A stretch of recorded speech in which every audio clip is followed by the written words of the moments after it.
Hello, it's Karen McCarthy. It's time to Karenize.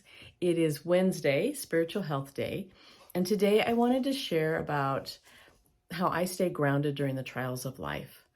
We all get trials, we all get tribulations. Life is not smooth. We get some of us more often, some of us more intense, but we all get them. And it's really important to stay grounded, kind of like the foundation of a house.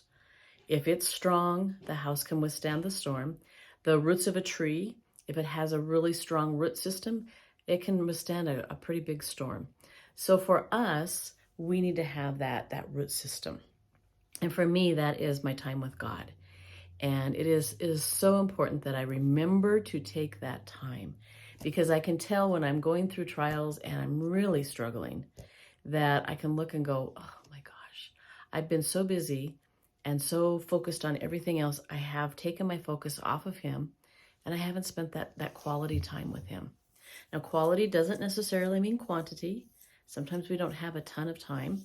I've talked before, I think, about if you go to a restaurant and you look at two different tables, and at the one table, everybody's on their cell phone. Nobody's talking, nobody's interacting. You might get a pass the salt or something. They're spending quantity, but not quality. The other table, they may be having to rush through their dinner because they've got to get somewhere, but they are interacting, they're laughing, they're talking, they're sharing, and they're spending quality time together. So that's what I'm talking about, that quality time. Some days for me, like especially when I was working before I was retired, some days it might have been 15 minutes. Other days when I had time, I've had times where I get so lost in my time with God that I look up and 2 hours have gone by and I'm like, wow, where did that go? But can't always do that, right? But when I go through those trials and I'm having a real struggle, I can look and see that I have not been spending really any time. I might read my little devotional that comes up on my emails or something like that, but I haven't been spending my time with Him. I love reading what other people have to say and that type of thing, but it's kind of like if I get a text from a friend, that's really nice. But if I can talk on the phone with that friend, or especially better, talk in person, that's really nice. So that's what I'm talking about with the quality time. My little devotionals on email, they're like the text, but I want to spend some time. Sometimes, like when I had a job where I traveled to a lot of rural schools, and I spent a lot of time with God on those travels.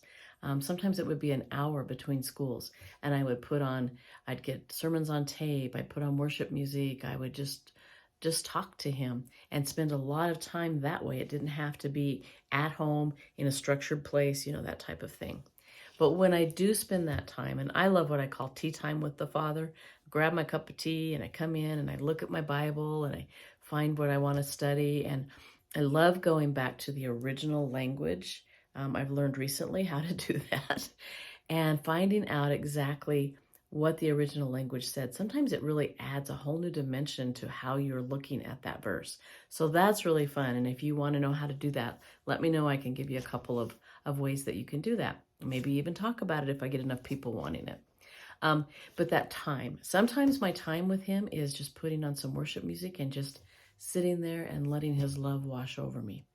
Especially when you're feeling unloved or lonely, that's a great thing to do, because He'll just love you. He'll just love on you, If you don't know Him, man, start looking for Him.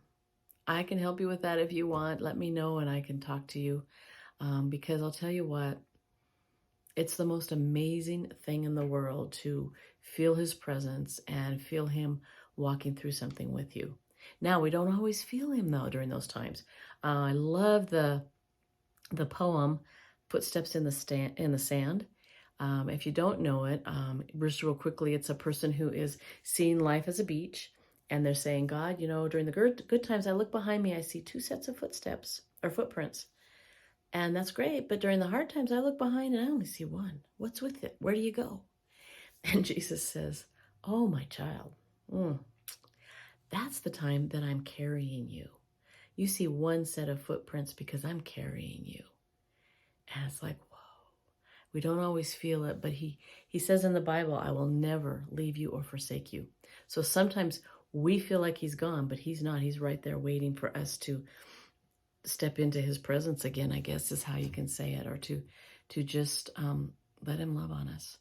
So I hope this makes sense. I hope it helps. If you would like to talk more about this personally, just let me know. We can talk, we can write. I would just love to have you have that groundedness that I have during my hard times. I have something to share. I love flowers, so let me see if I can get this where you can see it. It says, I pray that you, being rooted and established in love, may have power together with all the Lord's people to grasp how wide and how long and how deep is the love of Christ. And that's found in Ephesians, can't even talk, Ephesians 3:17 to 19. I love that picture of being rooted in his love, because that's the best way to be rooted. Talk to you later. I'll see you on Friday for emotional well-being.